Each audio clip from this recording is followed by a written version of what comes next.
Hey guys, welcome to episode number 295. Today is Tuesday and we're shooting an update video a day late, but it's okay because as you can see we have 4 more 40-gallon breeder aquariums in the fish room.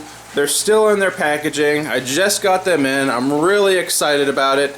I decided to bypass the Petco $1 per gallon sale and avoid Tetra tanks, and in favor I spent the extra money and I went to my local fish store and picked up the Aquarium tanks. I really do think that they're higher quality, better built, thicker glass, and because I'm going to drill these things, I want that added security. Within the next week or two I will take these things outside, I will drill them, I'll paint them, and then I'll bring them back in here and I'll hook them up the same as these tanks down here. I'll do the polycarbonate lid, I'll throw a Marina breeder box on them, and I'll get a light actually installed up here, another LED light. So definitely look forward to that. I'm super excited that it's warm out because now I can finally get to the top 4 tanks here, and crossing my fingers, hope I don't crack or chip any of these tanks. They're brand new. If that happens, I'm going to be fairly sad. I've chipped one in the past. I'm kind of four successes to 1 failure is kind of my ratio at this point, and because I only bought 4 more tanks and I didn't buy a spare, I did invest in a tool which I'll share with you soon.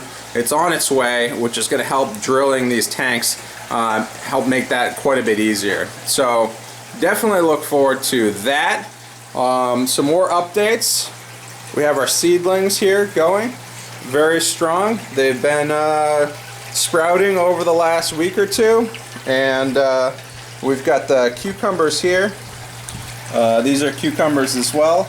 Then we move on to zucchini in the middle, and on the end we've got some summer squash, and these guys are actually leaning a little bit towards the light, which is to be expected. And so what I do is every day I just kind of swap that around, and then they'll lean in the other direction. You'll notice one other little trick that I have is I have an oscillating fan set up here, which is blowing across these plants. You can see the leaves move quite a bit, and what that does is it helps strengthen the stem of those plants as if they were outside and as if they were catching some wind. Basically what happens is it makes sure that the plants are stable enough as they grow and that they don't grow up too quickly for their own good. So they stay a little shorter and a little stouter, and those stems grow nice and strong before they get too big. So I will be transplanting these outside at some point. I haven't 100% decided where I'm going to be putting them outside because I do have quite a bit of shade out there. But I will figure that out within the next few weeks, and then this little seedling rack will be gone from the stock tank. I do have another mercury vapor bulb. This one actually burnt out, so I will be replacing that. It's actually upstairs right now. That burnt out the other day, so I picked another one up. I haven't really had very good success with those. They only last about a year or so, but you can't really beat the quality and the convenience of those when it comes to the UV light. Anyways, I've got one more update actually to make, and that is my additional stock tanks that I had. I do have this 300-gallon, which has been set up down here for quite a while. I did have a spare 300-gallon. I had a 150 and I had a 100. And you might remember the 100 was what I used as a sump tank in the apartment fish room. All 3 of those additional stock tanks have been sold, and I got those out of the yard this past weekend.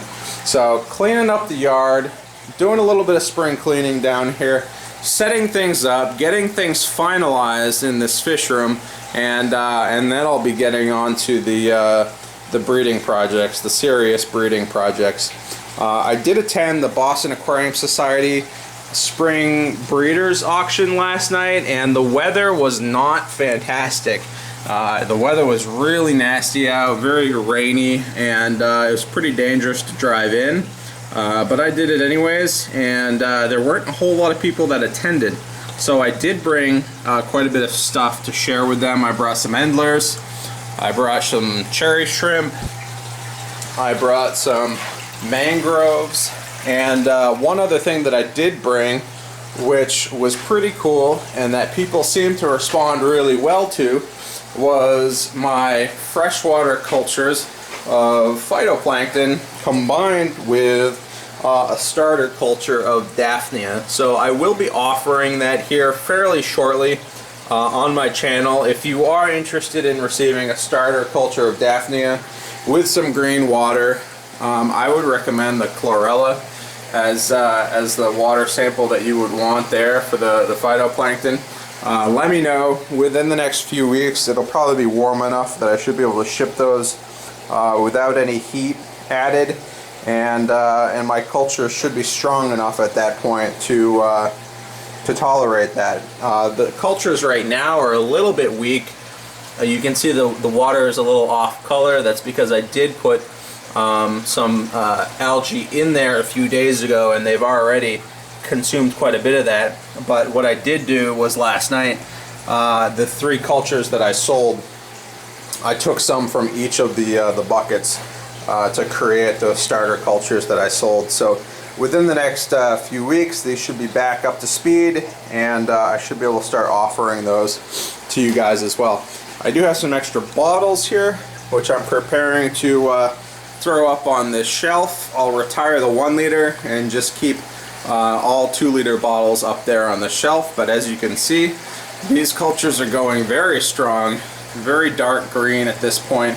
And again, all I have is just kind of like a cool fluorescent bulb up above it, and it seems to be doing really well. We got the slow bubbles going in each one of these things, and it's going really well. I haven't really replaced any of the water. I haven't added any additional fertilizer. It's just kind of going like gangbusters here.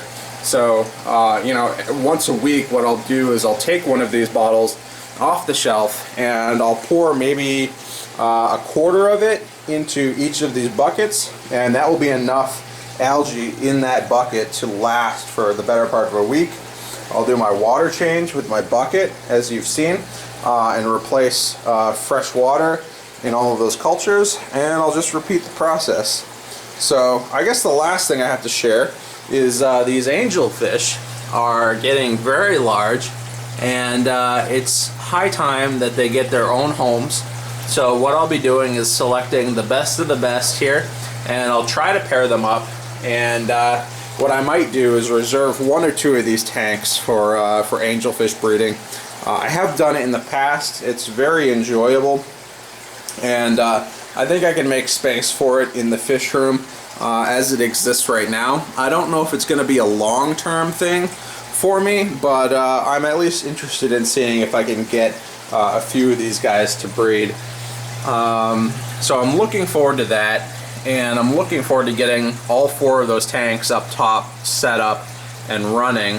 And basically what I want to do is determine what species long term I want to breed in each one of these tanks. Again, I've got 8 tanks, so I can breed quite a few fish, but as you guys know, angelfish require several tanks in order to successfully, you know, set up a breeding program. So I don't know if I have you know, half of this rack devoted to angelfish, but what I do want to do is try to maximize the number of species and the quality of species that I can kind of cohabitate and co-breed in these aquariums. So right now, I think the best example of that is the endlers that I have going on here are being very successful at breeding, especially when I have the guppy grass, or this is the Java moss, and the guppy grass in those tanks.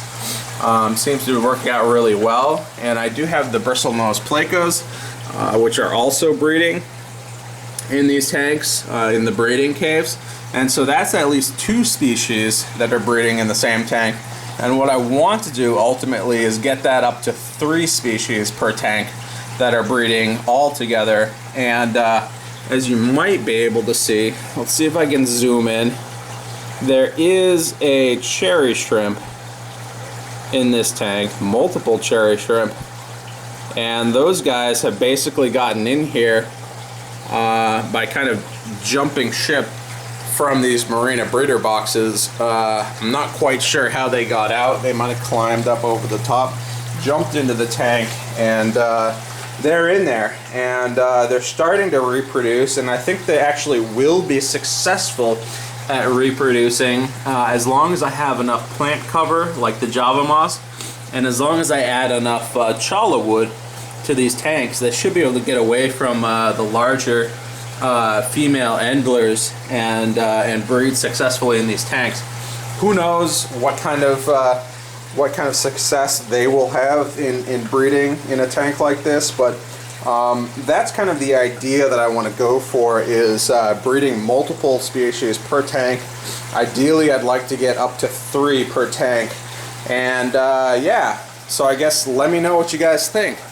Let me know what you think I can breed with 8 40-gallon breeder tanks.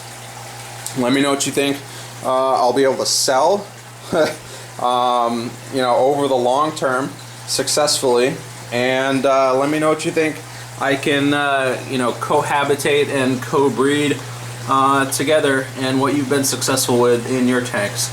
So anyways guys, that's kind of the long and the short of it in the fish room. A lot of exciting stuff. Hope you guys enjoyed, and I'll see you guys later.